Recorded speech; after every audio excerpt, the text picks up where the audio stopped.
Kişilərdə mayalanma hüceyrəsinin irəli hərəkətliliyin zəif olması və morfoloji quruluşunun pozğunluğu zamanı istifadə olunan bu bitkilərin təsirlərindən və onların qarışımının hazırlanmasından sizə bəhs edəcəyəm. Burada gördüyünüz kimi 6 ədəd bitki tozu vardır və bu bitki tozu kliniki cəhətdən sübut olunmuş və həmin problemlərin həll olunmasında tibbdə və xalq təbabətində ən çox istifadə olunan bitki qarışımlarından ibarətdir. Xüsusən də burada keçi buynuzu tozunu sizə təqdim eləmək istəyirəm. Keçi buynuzu tozu mayalanma hüceyrəsinin morfoloji quruluşunun pozulmaları zamanı geniş istifadə olunur. Morfoloji quruluş dedikcə həmin hüceyrənin baş və gövdə hissəsi nəzərdə tutulur, hansı ki onun quyruğu vardır. Quyruq vasitəsilə hərəkət edərək o qadın mayalanma hüceyrəsinə yaxınlaşır və uc hissəsində olan dişciklər vasitəsilə həmin hüceyrəni deşərək onun içərisinə keçir və bu zaman mayalanma baş verir. Gördüyünüz kimi bu keçi buynuzu tozu o funksiyanı yerinə yetirən hüceyrənin motorunun güclənməsində və həmçinin morfoloji quruluşunun yaxşılaşmasında çox yaxşı təsir göstərir. Keçi buynuzu tozunu, keçi buynuzu meyvəsini ümumiyyətlə toz halına salıb istifadə etmək daha yaxşıdır. Gördüyünüz bu tozun gün ərzində bir stəkan qaynar suyun içərisinə qarışdırıb gündə 2 dəfə qəbul edə bilərsiniz. Hər dəfə bir stəkan qəbul edə bilərsiniz.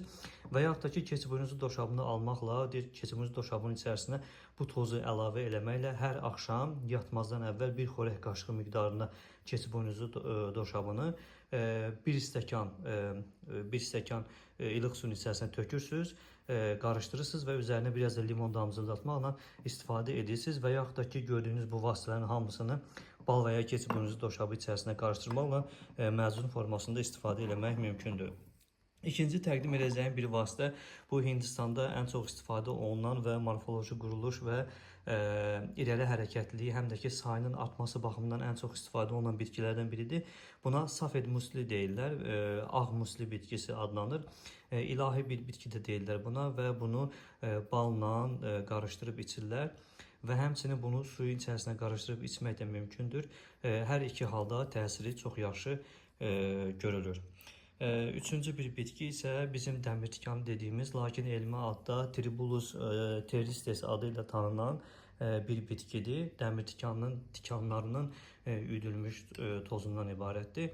Kişilərə testosteronu artırmaq və mayalanma hüceyrələrinin sayını çoxaltmaq baxımından çox yaxşı xüsusiyyətlərə malikdir. Həmçinin bu böyrəklərdə və həmçinin sidik kanal sistemində iltihaplanmanı aradan götürmək, daşları salmaq və kanalları genişləndirmək baxımından yaxşı təsirə malik olan bir bitkidir. Bunu da həmçinin su ilə qarışdırıb içmək olar və bal və ya keçi buynuzu doşabı ilə qarışdırıb məzun formasında istifadə etmək olar. Digər bir bitki isə 2000 ildən çoxdur istifadə olunan və çox möcüzəvi bir bitki sayılan jenşen bitkisidir. Jenşen bitkisi bu gördüyünüz qırmızı növ Panax jenşendir, Koreya mənşəli jenşendir. Demək olar ki, bütün növ xəstəliklərdə istifadə olunur, adaptogen bir bitkidir. Həm kişilərdə, həm də qadınlarda mayalanma hüceyrəsinin tərkibini yaxşılaşdıran, morfoloji quruluşuna yaxşı təsir göstərən və sayını artıran, sağlam hüceyrə yaradan çox müalicəvi bir xüsusiyyəti vardır. Bunu da həmçinin bala, keçi buynuzu doşabına qatmaqla istifadə etmək mümkündür və həmçinin məzun formasında da başqa bitkilərin qarışığında istifadə olunur və çox gözəl effektləri vardır bu bitkinin.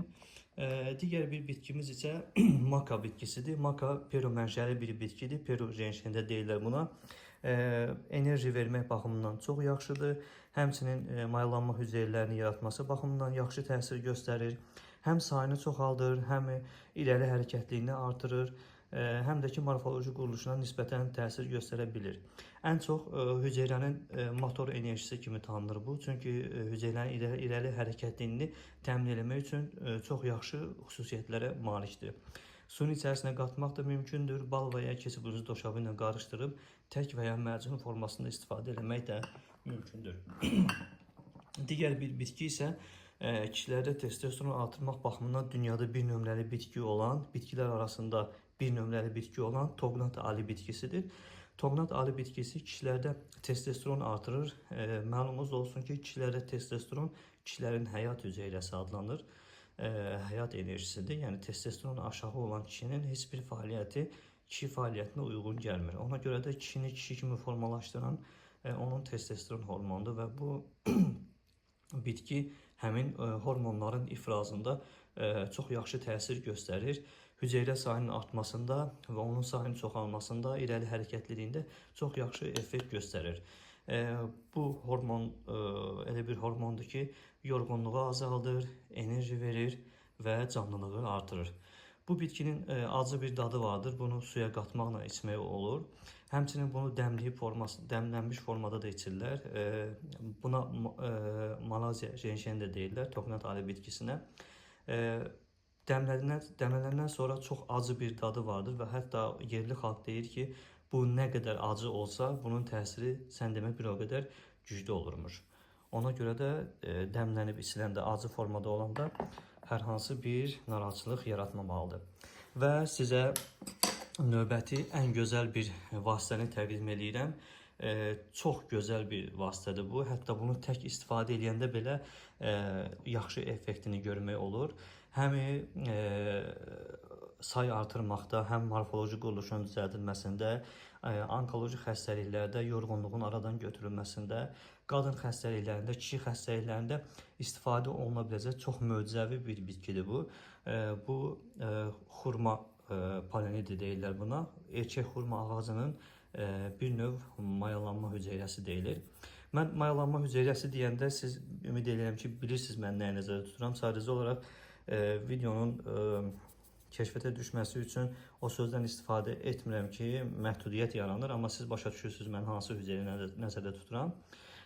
Hətta əl arasında bu cür hərəkət etdikdə belə onun yaydığı iyi kişi hüceyrəsinin, o kişinin ağ mayesindən çıxan o iyinin tam eynisini təşkil edir. Bu xurma tozu, bir də deyirəm, erkək xurma ağacının mayalanma hüceyrəsidir bu. Xurma tozu bəzən xurmanın dənəsindən alınan da toz da var. Bu onunla qarışdırılmamalıdır. Bu tamamilə başqa tozdur. Bu tozu ən yaxşı istifadə qaydası balla istifadə eləməkdir. Keçi boynuzu doşabı və ya tut doşabı ilə qarışdırıb istifadə eləmək də olar, amma balla istifadə edəndə təsiri daha yaxşı olur. Çünki balın enerjisi də bunun enerjisinə qarışır və təsiri çox yaxşı olur.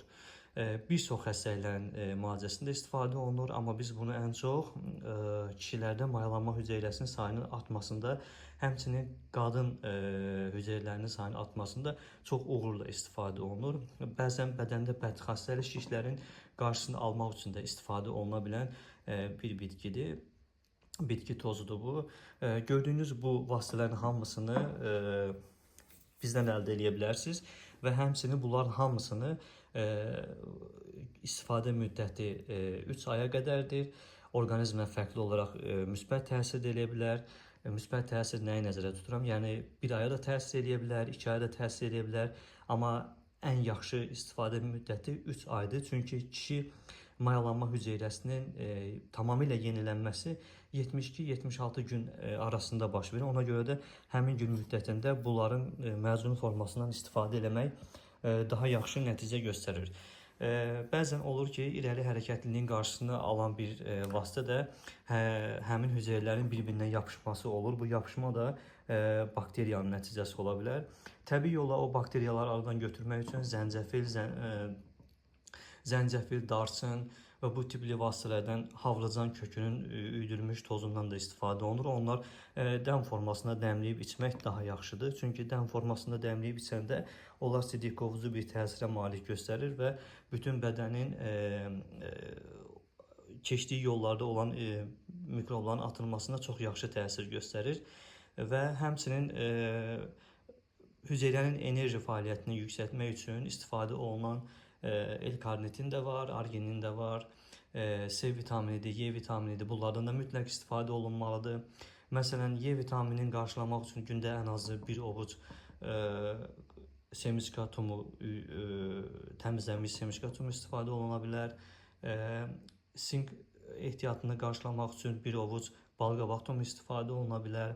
Həmçinin selenium ehtiyacını qarşılamaq üçün bir ədəd, yəni Braziliya qozu yemək bəs edir. Bunların hamısını 3 ay müddətində istifadə olunmalıdır ki, təsiri də yaxşı olsun. Dostlar, videonu bəyənin. Səhifəmdə sizin üçün faydalı məlumatlar çoxdur. Ziyarət edin, baxın, dost tanışla bölüşün. Bu videolardan faydalanın. Sağ olun, salamat qalın.